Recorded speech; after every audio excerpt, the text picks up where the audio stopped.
وأحسن منك لم تر قط عيني وأجمل منك لم تلد النساء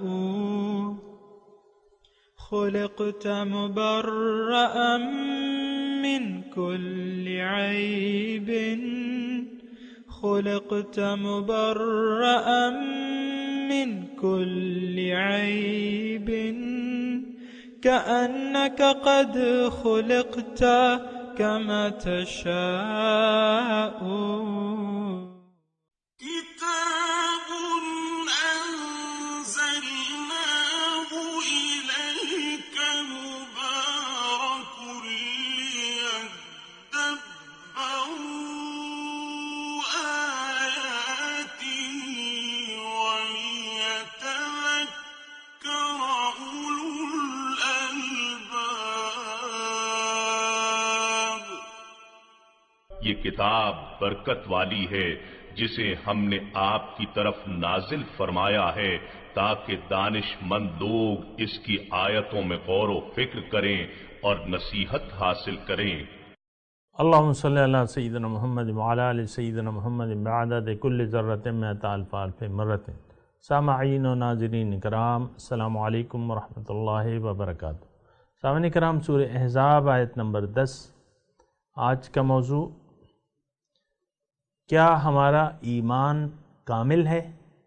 اس کے ساتھ سامعین کرام آج کے سبق کا آغاز کرتے ہیں۔ سب سے پہلے گزشتہ سبق کا اعادہ ہوگا۔ يا أيها الذين آمنوا اذكروا نعمة الله عليكم إذ جاءتكم جنود فأرسلنا عليهم ريحا وجنودا لم تروها وَكَانَ اللَّهُ بِمَا تَعْمَلُونَ بَصِيرًا۔ اے ایمان والو، اپنے اوپر اللہ کا احسان یاد کرو۔ جب کفار کی فوجیں تم پر آ پہنچیں تو ہم نے ان پر ہوا اور فرشتوں کے لشکروں کو بھیجا جنہیں تم نے نہیں دیکھا، اور جو کچھ تم کرتے ہو اللہ اسے خوب دیکھنے والا ہے۔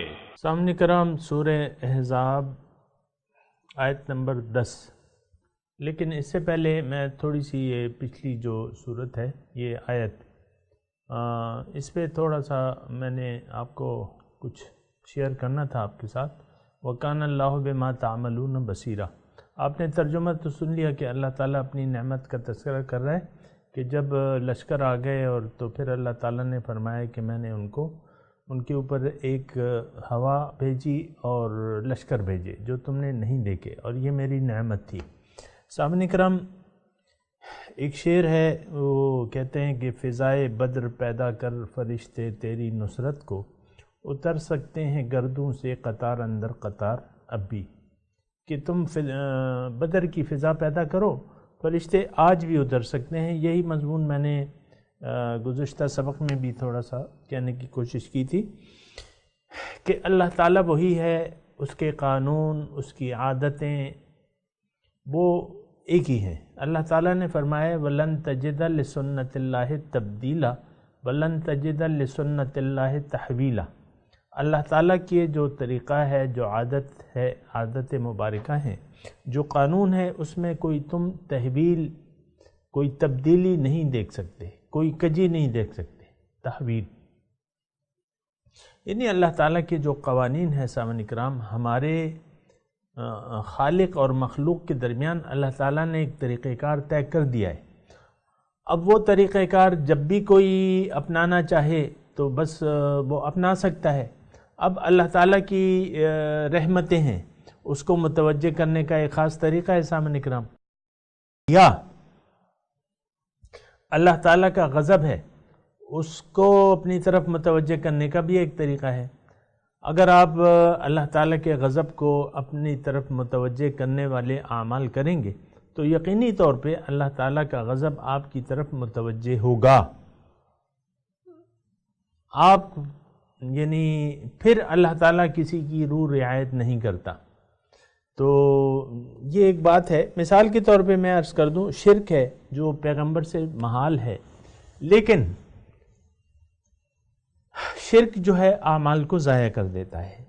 یہ ایک بات جو ہماری سمجھ میں نہیں آتی، وہ اس لیے کہ ہم شرک خفی میں مبتلا ہیں اور ہماری سمجھ میں یہ بات نہیں آتی کہ شرک جو ہے وہ اعمال کو ضائع کر دیتا ہے۔ بہرحال یہ سمجھنا چاہیے، اور قرآن میں یہ اللہ تعالیٰ کی عادت ہے، ایک قانون ہے کہ شرک کے ساتھ کوئی نیک عمل کام نہیں آتا۔ اور حضور صلی اللہ علیہ وسلم کو مخاطب کر کے اللہ تعالیٰ فرماتے ہیں کہ لئن اشرکت لیحبطن عملک ولتکونن من الخاسرین۔ اے نبی، اگر آپ نے بھی شرک کیا، لئن اشرکتا، تو کیا ہوگا؟ آپ کے اعمال ضائع ہو جائیں گے اور آپ نقصان اٹھانے والوں میں سے ہو جائیں گے۔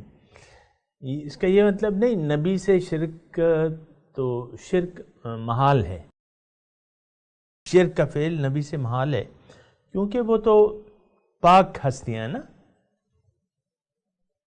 اللہ تعالیٰ نے ان کو پاک پیدا کیا ہے، ان سے محال ہے، وہ ہو نہیں سکتا۔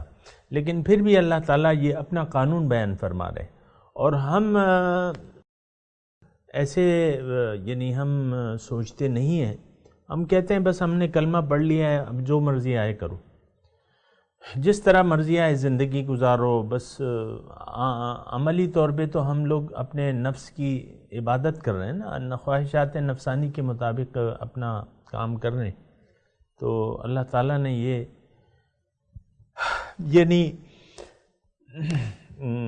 اور ہمیں اس کا احساس نہیں ہے، لیکن میں آپ کو یہ بتا رہا ہوں، یہ جو ہم نے گزشتہ آیت پڑھی ہے، وَكَانَ اللَّهُ بِمَا تَعْمَلُونَ بَصِيرًا، اللہ تعالیٰ تمہارے اعمال کو دیکھ رہا ہے، اور یقیناً اللہ تعالیٰ ہمارے تمام اعمال، تمام خیالات سے، وَاللَّهُ عَلِيمٌ بِذَاتِ الصُّدُورِ، اللہ جو کچھ ہمارے دلوں میں ہے اللہ تعالیٰ اس سے واقف ہے۔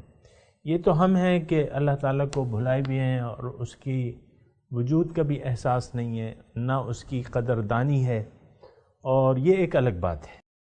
لیکن بما تعملون بصیرہ، خبیر، بصیر، یہ سارے الفاظ آئے ہیں، لیکن بات یہ ہے کہ اللہ تعالیٰ کو بھلانا نہیں چاہیے۔ اللہ تعالیٰ چونکہ ہمیں دیکھ رہا ہے تو ہمیں اس کا احساس کرنا چاہیے کہ ہاں وہ واقعی ہمیں دیکھ رہا ہے۔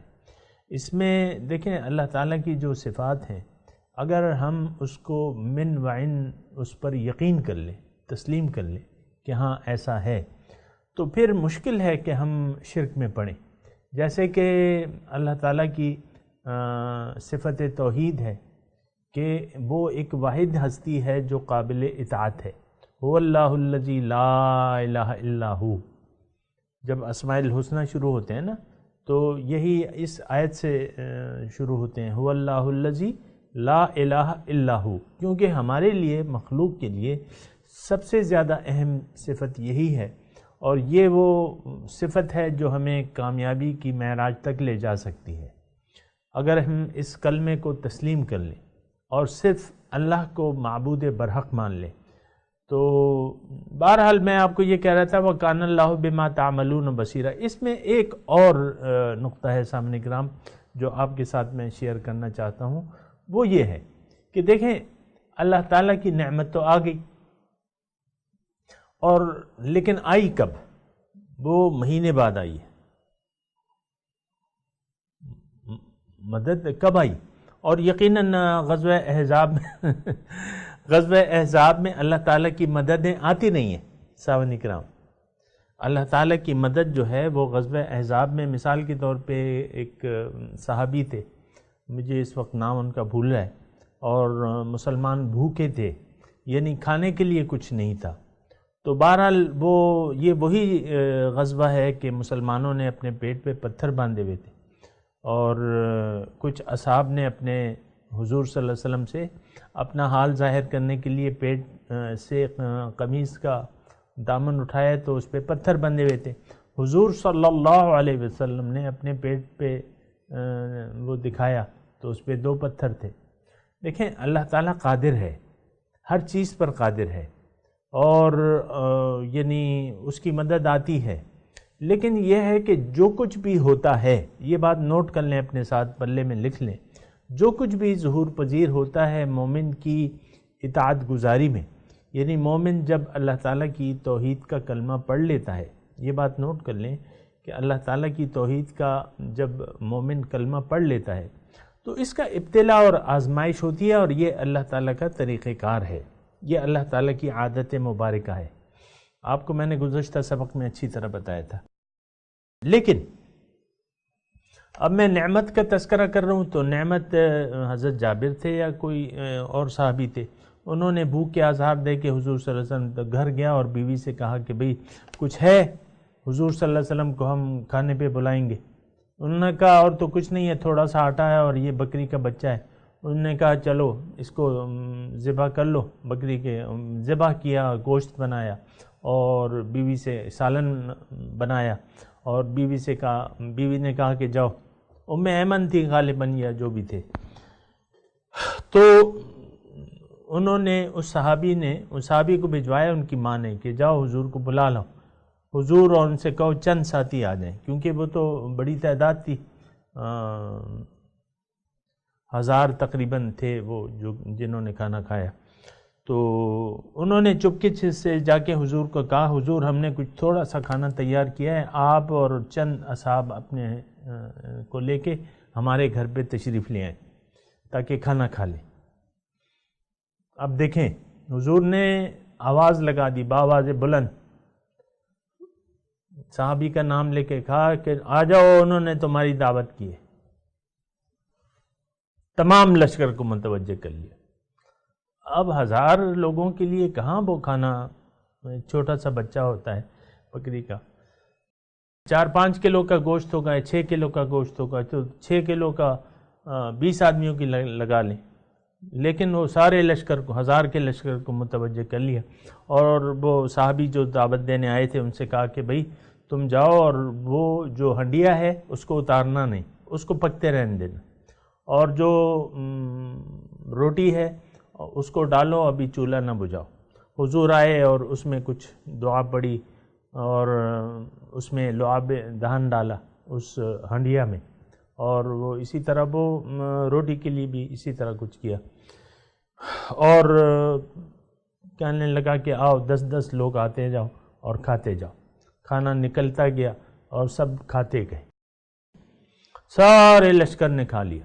ہانڈیاں اسی طرح تھی، کچھ بھی کم نہیں ہوا تھا، روٹیاں اسی طرح تھی، 1000 لوگوں نے تقریباً کھا لیا۔ وہ پوری مجھے تعداد یاد نہیں ہے، بہرحال یہ ایسا ہوا۔ تو اب یہ کیا تھی؟ یہ اللہ تعالیٰ کی نعمت تھی، اللہ تعالیٰ کی نصرت تھی، اس کی امداد تھی۔ میں یہ کہہ رہا ہوں، جو نقطہ میں آپ کو کہہ رہا ہوں کہ یہ لشکر 30 دن پہلے بھی آ سکتا تھا، راستے میں ان کو ہوا اڑا کے لے جا سکتی تھی، لشکر کو تتر بتر کر سکتی تھی، ہو سکتا تھا بالکل، لیکن نہیں، وہ لشکر آیا، وہ مقیم ہوا، اس نے مقابلے کی کوشش کی۔ یہاں مسلمان مورچہ زن تھے، یہاں مسلمانوں پہ سخت وقت گزر رہا تھا، تو یہ ایک ابتلا، ابھی یہ سارا مضمون آ رہا ہے، یہ ابتلا اور آزمائش کا وقت تھا، اور اللہ تعالیٰ تو وَكَانَ اللَّهُ بِمَا تَعْمَلُونَ بَصِيرًا، اللہ تعالیٰ تمہارے حال کو دیکھ رہا تھا، جو کچھ تم کر رہے تھے، منافقوں کو بھی دیکھ رہا تھا، تمہیں بھی دیکھ رہا تھا۔ تو یہ گزشتہ جو آیت تھی اس میں یہ تھوڑا سا نقطہ تھا کہ مدد لازم آتی ہے، اللہ تعالیٰ لازمی یعنی کوشش وہ مدد کرتا ہے اپنی، اور یہ اس کا وعدہ ہے، یہ بات نوٹ کر لیں، اِنَّا لَنَنْصُرُ رُسُلُنَا وَالَّذِينَ آمَنُوا فِي الْحَيَاةِ الدُّنْيَا، اللہ تعالیٰ نے وعدہ کیا ہے کہ روز قیامت کے علاوہ یہاں بھی میں دنیا کی زندگی میں اپنے رسولوں کی اور ایمان والوں کی ضرور مدد کروں گا۔ حقاً علینا نصر المؤمنین، حقاً علینا ننجی المؤمنین، مومنوں کی امداد، مومنوں کی نجات مجھ پر لازم ہے، اللہ تعالیٰ فرما دے۔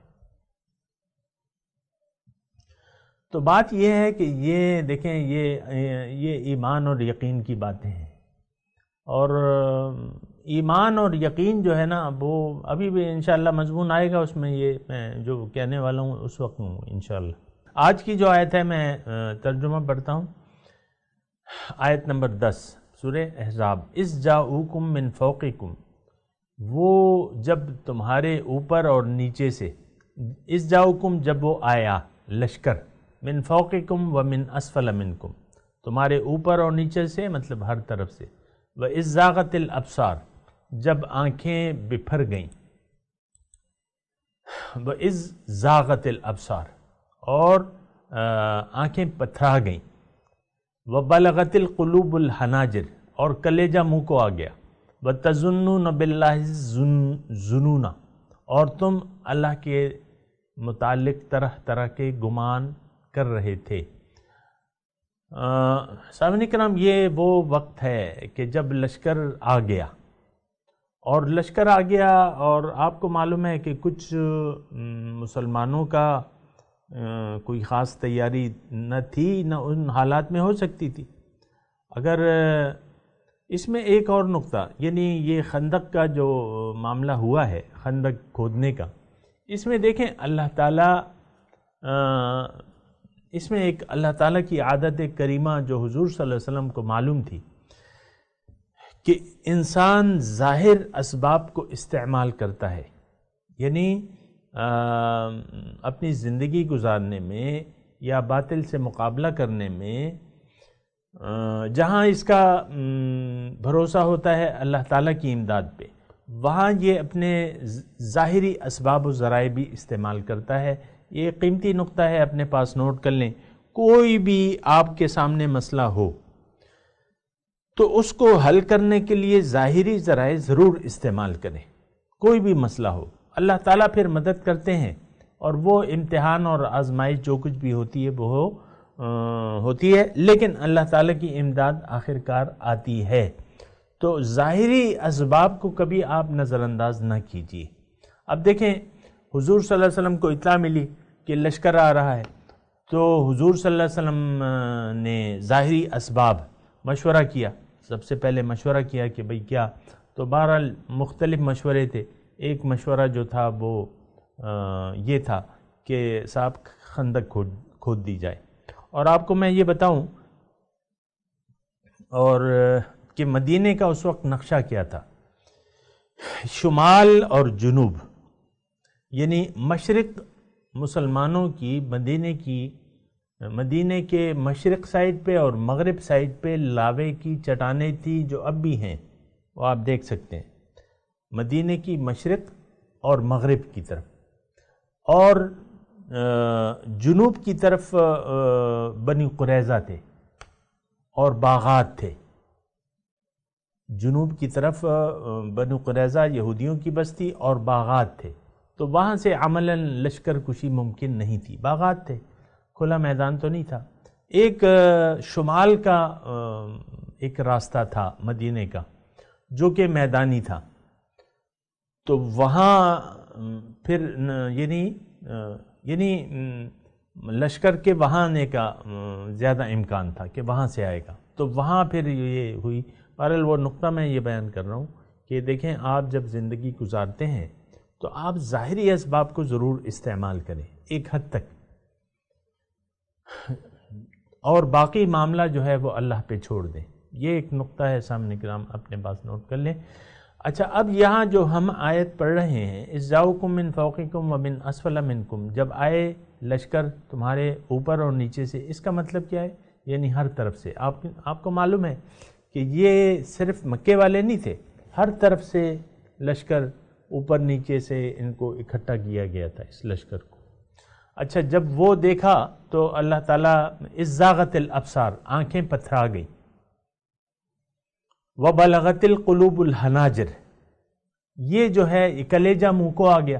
یہ حال مومنوں کا نہیں ہو سکتا سامعین کرام، یعنی یہ زاغت الابصار، ظاہر ہے مومن تو اللہ کے وعدوں پر اس کو پورا بھروسہ ہوتا ہے۔ ابھی مومنوں کا حال آ رہا ہے کہ انہوں نے کیسے ری ایکٹ کیا جب لشکروں کو دیکھا، میں نے آپ کو بتایا بھی ہے لیکن ابھی آ رہا ہے وہ مضمون۔ تو یہ زاغت الابصار بلغت القلوب، کلیجہ منہ کو آ گیا۔ اب یہ تو جس کا اللہ کی مدد پہ بھروسہ نہ ہو تو اس کا تو کلیجہ منہ کو آئے گا اور آنکھیں پھترائیں گی، ابھی اس کا بھی تفصیل آ رہا ہے۔ اور تظنون باللہ الظنون، اور تم اللہ کے متعلق خیال کرنے لگے، یعنی ایسے لوگ جن کو اللہ تعالیٰ کی مدد. دیکھیں مومن تو شہادت سے نہیں ڈرتا، ایک بات نوٹ کر لیں، مومن اگر مومن ہے تو شہادت اس کو پیاری ہوگی، زندگی سے پیاری، یعنی زندگی سے تو پیاری میں نہیں کہہ سکتا، لیکن شہادت ایک محبوب چیز ہے. اللہ کی راہ میں کافر کے ہاتھ سے شہید ہونا، موقع اور محل بھی ہو، یعنی حق و باطل کی جنگ ہو، اور اس میں آپ کی جان قربان، آپ اپنی جان قربان کر دیں، جان ہتھیلی پہ رکھ دیں.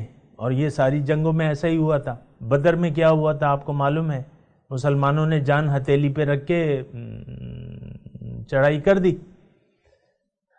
313 نہتے جان ہتھیلی پہ رکھ دی انہوں نے. جبھی تو مدد آئی. دیکھیں مدد آتی ہے کہ جب آپ پورے اسباب استعمال کر لیں اور ضرورت ہو اللہ تعالیٰ کی، اللہ تعالیٰ کا منشا بھی ہو، تو پھر یہ ہے کہ مدد ضرور آتی ہے، غیبی امداد آتی ہے. اور یہ جو واقعات ہیں میں آپ کو بتا چکا ہوں کہ بدر آج بھی ہے، لیکن آپ نے وہ فضا پیدا کرنی ہوگی. فضائے بدر پیدا کر فرشتے تیری نصرت کو اتر سکتے ہیں گردوں سے قطار اندر قطار اب بھی. تو یہ بالکل جو ہے آپ نے تسلی رکھنی ہے. اور میں آپ کو یہ کہہ رہا ہوں کہ جو مومن ہے، یہ میں تھوڑا سا اس پہ تبصرہ کر رہا ہوں کہ آنکھیں پتھرا گئیں، کلیجے منہ کو آ گئے، اور اللہ کے متعلق طرح طرح کے گمان کرنے لگے. یہ کون تھے؟ یہ منافق تھے، یہ منافق تھے. لیکن سامعین اکرام، منافقوں کی اقسام وہاں بھی تھیں، آج بھی ہو سکتی ہیں. وہاں مدینے میں منافق جو تھے وہ مختلف کیٹیگری کے تھے. یہاں ابھی اللہ تعالیٰ آیت نمبر 12 میں بیان کر رہے، اذ یقول المنافقون والذین فی قلوبہم مرض ما وعدنا اللہ ورسولہ الا غرورا، کہ جب منافق اور منافقوں نے اور جن کے دل میں مرض تھا، یعنی جن کے ایمان کمزور تھے. دیکھیں ایمان کی کمزوری جو ہے یہ ثابت ہے. یہ مکے میں بھی کچھ ایسے لوگ تھے جو ان کا ہم تذکرہ پڑھ چکے ہیں، جنہوں نے جو ایمان لانا چاہتے تھے لیکن ہجرت کرنے کو تیار نہیں تھے. یہ تذکرہ آئے گا آپ کو صلح حدیبیہ کے وقت، آپ اس وقت اس کا وہ تذکرہ سنیں گے کہ کمزور ایمان، ایسے جن کا دل مائل ہو چکا تھا لیکن انہوں نے اظہار نہیں کیا. ہجرت اس زمانے میں فرض تھی لیکن وہ لوگ موجود تھے. مدینے میں ایسے لوگ موجود تھے. سامعین کرام دیکھیں، پیغمبر کی ذات کا موجود ہونا اس کا یہ مطلب نہیں ہوتا کہ بس آپ کے دل کی حالت جو ہے بس خود بخود بدل جائے گی. نہیں، آپ دیکھ رہے ہیں مدینے میں دعویٰ کرنے والے تھے، یعنی بہت سے مخلص مومن تھے، اور مخلص مومنوں میں بعض لوگ جو تھے وہ حالت کمزور تھی، مرض تھا. اللہ تعالیٰ فرما رہے والذین فی قلوبہم مرض، یہاں جدا جدا کر دیا اللہ تعالیٰ نے کہ اذ یقول المنافقون، منافقوں کو الگ کا بیان الگ ہوا، اور والذین فی قلوبہم مرض، جن کے ایمان کمزور تھے. تو بات یہ ہے سامنے کرام، یہ میں آپ کو یہ کہہ رہا ہوں کہ منافقوں کی درجہ بندی ہوتی ہے، وہ اللہ تعالیٰ کیا ہوتی ہے ہمیں تو میں آپ کو یہ کہہ چکا ہوں، جو شخص کلمہ گو ہے آپ اور میں اس پر کوئی فتویٰ نہیں لگا سکتے ظاہری طور پہ، کیونکہ ایک انسان نے شریعت کا اعتبار ظاہر پہ ہوتا ہے. یہ بات نوٹ کر لیں، ایک انسان ظاہر کلمہ پڑھ رہا ہے تو کبھی آپ اس پر فتویٰ نہیں لگا سکتے کہ یہ کلمہ گو جو ہے یہ منافق ہے، یا یہ کمزور ایمان کا ہے، یا یہ کچھ ہے یا کچھ ہے. کوئی بھی فتویٰ، کافر، مشرک یا جو بھی ہے، یہ فتوے میں اور آپ نہیں لگا سکتے اور نہ لگانے چاہیے. اس سے ہمیں سختی سے منع کیا گیا ہے۔ تو بہرحال یہ آیت جو ہم پڑھ رہے ہیں، اذ جاؤکم من فوقکم ومن اسفل منکم واذ زاغت الابصار وبلغت القلوب الحناجر وتظنون باللہ الظنون، اور تم جو ہے اللہ پہ گمان کرنے لگے، تمہارا کلیجہ منہ کو آ گیا اور آنکھیں پتھرا گئیں تمہاری۔ تو اب یہ ہے کہ یہ صورت جو ہے، میں نے آپ کو کہا کہ یہ وہ یعنی منافق تو خود بخود اس حالت کا ابھی ان کا تذکرہ آ رہا ہے، یعنی اس حالت کا وہ شکار تھے کہ ان کے آنکھیں پتھرا گئیں۔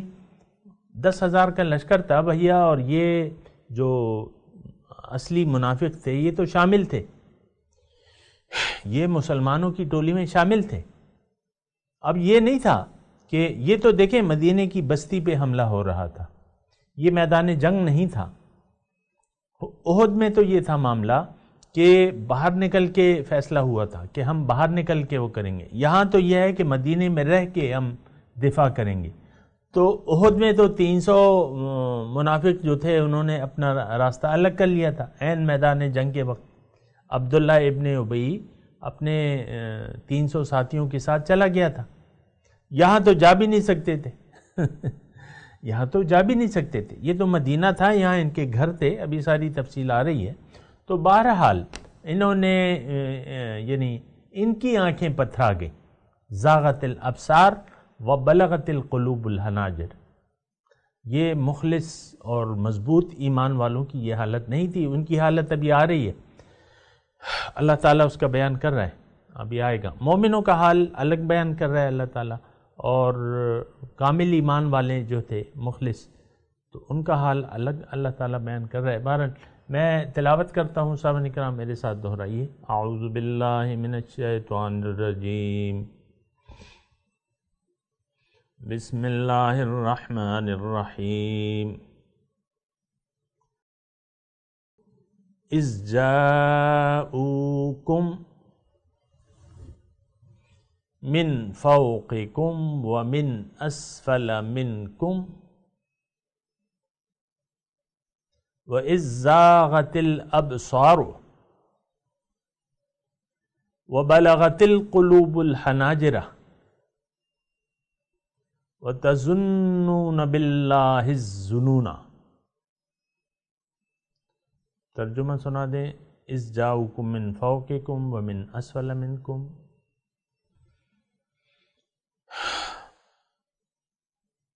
جب وہ لشکر آ گئے، من فوقکم تمہارے اوپر سے، ومن اسفل منکم تمہارے نیچے سے، یعنی ہر طرف سے لشکر، ہر طرف سے لشکر اکٹھا ہو گئے تمہارے سامنے آ گئے۔ وَإِذْ زَاغَتِ الْأَبْصَارُ، اور آنکھیں پتھرا گئی تھیں، وَبَلَغَتِ الْقُلُوبُ الْحَنَاجِرَ، اور کلیجے منہ کو آ گئے، وَتَظُنُّونَ بِاللَّهِ الظُّنُونَ، اور تو تم گمان کرنے لگے اللہ کے ساتھ مختلف طرح طرح کے گمان کرنے لگے۔ اب ان آیت کی تلاوت اور ترجمہ سنتے ہیں۔ اذ جاءوكم من فوقكم ومن اسفل منكم واذ زاغت الابصار وبلغت القلوب الحناجر وتظنون بالله الظنونا۔ When they came upon you from above you and from beneath you, and the eyes became dazed and the hearts reached the throats, and you harbored doubts about God۔ سامعین کرام، اس کے ساتھ ہی آج کے درس کا وقت اختتام کو پہنچا۔ اگلے درس میں انشاءاللہ ملاقات ہوگی۔ وآخر دعوانا ان الحمدللہ رب العالمین، والسلام علیکم ورحمۃ اللہ وبرکاتہ۔